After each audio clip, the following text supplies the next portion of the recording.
नमः शिवाय। शिव पुराण श्री रुद्र संहिता पंचम युद्ध खंड 20वां अध्याय। शिवगणों का असुरों से युद्ध। व्यास जी बोले, हे सनत कुमार जी, असुर राज जलंधर के राहु नामक दूत का क्या हुआ?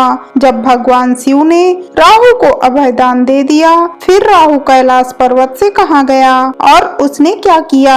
इस विषय में मुझे बताइए। महर्षि व्यास के इन वचनों को सुनकर सनत कुमार जी बोले, हे महर्षि, जब राहु नामक दूत को शिव जी ने उस पुरुष के हाथों से मुक्त करा दिया, तब राहु वहां से तुरंत भागकर अपने स्वामी दैत्यराज जलंधर के पास गया और वहां उसने अपने स्वामी को सारी बातें बता दी जो वहां हुई थी। उन सारी बातों को जानकर असुर राज जलंधर का क्रोध 7वें आसमान पर चढ़ गया। जलंधर ने अपने सेनापति और अन्य अधिकारियों को बुलाकर अपनी दैत्य सेना को युद्ध के लिए तैयार होने की आज्ञा प्रदान की। अपने स्वामी की आज्ञा पाकर कालनेमि, शुंभ निशुंभ आदि महावीर पराक्रमी दैत्य युद्ध के लिए तैयारी करने लगे। जलंधर की विशाल चतुरंगड़ी दैत्य सेना भगवान शिव से युद्ध करने के लिए निकल पड़ी। उस सेना के साथ ही दैत्य गुरु शुक्राचार्य और राहु भी थे। इधर जब देवताओं को ज्ञात हुआ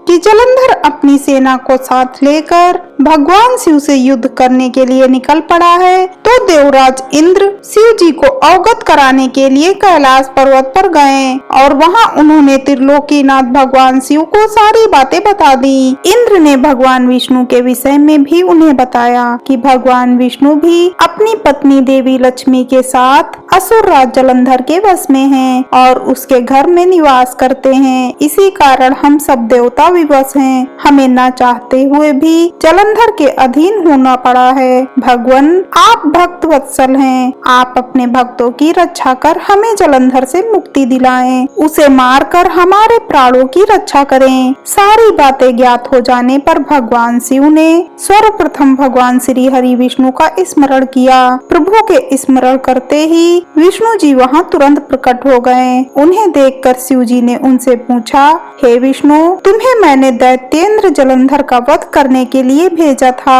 फिर तुमने उसका वध क्यों नहीं किया?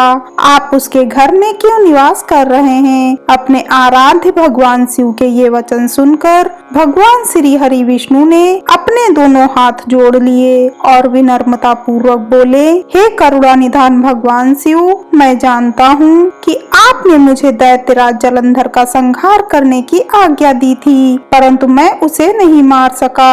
इसीलिए आपसे क्षमा याचना करता हूँ। मेरी गलती क्षमा करें। प्रभु, मैंने जलंधर का वध इसलिए नहीं किया क्योंकि जलंधर मेरी प्राण वल्लभा देवी लक्ष्मी का भ्राता है और उसमें आपका अंश भी विद्यमान है। इसीलिए उस दैत्य की वीरता से प्रसन्न होकर मैं उसके घर में निवास करता हूँ। भगवान विष्णु के वचनों को सुनकर त्रिलोकीनाथ भगवान शिव हंसने लगे। फिर बोले, देवताओं, तुम सभी सोच और चिंताओं को त्याग दो। तुम्हारी रक्षा के लिए मैं अवश्य ही जलंधर का संहार करूंगा। यह सुनकर सभी देवता निश्चिंत हो गए। इसी समय जलंधर अपनी विशाल सेना साथ लेकर कैलाश पर्वत के निकट पहुंच गया। उसने कैलाश पर्वत को चारों ओर से घेर लिया। उस समय बड़ा कोलाहल होने लगा। यह शोर सुनकर भगवान शिव को क्रोध आ गया।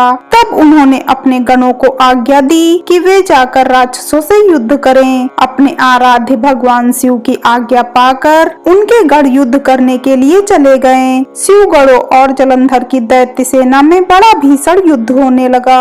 शिवगण बड़ी वीरता से दैत्यों से भिड़ गए। उन्होंने कई दैत्यों को पल भर में ही मौत के घाट उतार दिया और सैकड़ों को घायल कर दिया, परंतु दैत्य गुरु शुक्राचार्य अपनी मृत संजीवनी विद्या से सभी मृत दानवों को पुनः जीवन दान दे रहे थे और वे उठकर पुनः युद्ध करने लगते थे। जब दैत्य सेना किसी भी प्रकार कम होने का नाम नहीं ले रही थी, तब शिवगण व्याकुल होने लगे। तब शिवगणों ने भगवान शिव के पास जाकर उन्हें इसकी सूचना दी। जब शिव जी को यह बात ज्ञात हुई कि यह सब शुक्राचार्य कर रहे हैं, तो वे क्रोधित हो उठे। उस समय भगवान शिव के मुख से एक भयंकर ज्वाला कृत्या के रूप में प्रकट हुई। उसका रूप अत्यंत रौद्र और भयानक था। वह वहां से सीधे युद्ध भूमि में गई और दैत्यों को पकड़ पकड़ कर खाने लगी। इसी प्रकार भ्रमण करते हुए हुए कृत्या शुक्राचार्य के निकट पहुंची और उन्हें वहां से गायब कर दिया।